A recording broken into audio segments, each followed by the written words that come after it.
Hey there, coming at you from Bodega Bay this morning because we're camping. So if you hear animals or birds or noises or my fiance cleaning our grill, sorry. But I'm going to talk about the Beck Anxiety Inventory today, the BAI. This scale is a self-report measure of anxiety. And I have it printed out right here, but I don't know, I can't do fancy video skills, so I don't know if I'll be able to put it up, but it will look like this, and then the actual test part looks like this. You would give this to a client to measure their level of anxiety before you start treatment with them. And so the reliability of the BAI is 0.92, so it's pretty reliable. The retest test reliability is a 0.75, and the validity is 0.51, mildly correlated with the Hamilton Depression Rating Scale, which is 0.25. The scoring categories for this test, there is 0, meaning the client doesn't have any anxiety at all. There is 1, mildly, but it doesn't bother me much. 2, moderately, it wasn't pleasant at times. Or 3, it's severe and it bothered me a lot.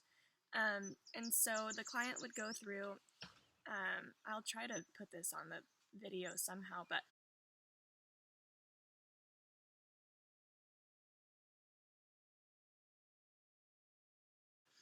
go through all of these questions and answer based on the anxiety felt. So some of the things on this sheet are numbness or tingling, feeling hot, wobbliness in legs, unable to relax, fear of worst happening, dizzy or lightheaded, heart pounding, racing, unsteady, terrified or afraid, nervous, feeling of choking, hands trembling, shaky, unsteady, fear of losing control, difficulty in breathing, fear of dying, scared, indigestion, faint, lightheaded, and face flushed and hot or cold sweats. So they would go through here and rate each one on a scale of 0 to 3, depending on how much these symptoms bothered them. And the scoring rates are for 0 to 21. The client has low anxiety, so you would proceed with treatment in a way that they don't necessarily need a lot of help because they have low anxiety. 22 to a 35 is moderate anxiety, and 36 and above is potentially concerning levels of anxiety. So, like I said, the client fills out the form indicating how much they've been bothered by that symptom in the past month, including today, by circling the number in the corresponding space in the column next to each symptom.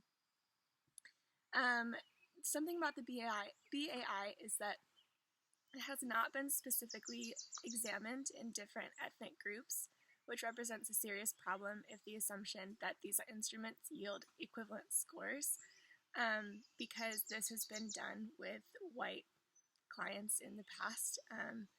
I think that is a big flaw to this measure of anxiety. I think that it needs to be it needs to have more diversity in who this is being tested with.